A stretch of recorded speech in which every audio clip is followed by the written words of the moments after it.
একটা জোরের তালি হবে। লাফিয়ে এসে ভাই একদম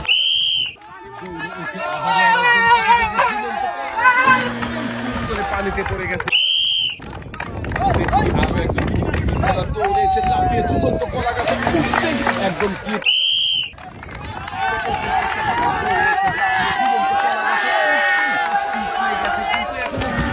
চেষ্টা করতেছিল। দেখছি আরো একজন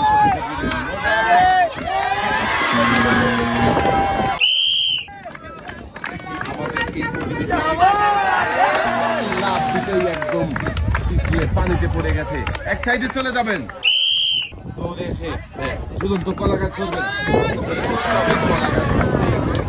পানিতে মেস দৌড়ে এসে ঝুলন্ত কলা গাছে লাফিয়ে উঠেছে। দেখি পারবে কি শেষ পর্যন্ত উপরে উঠতে? না।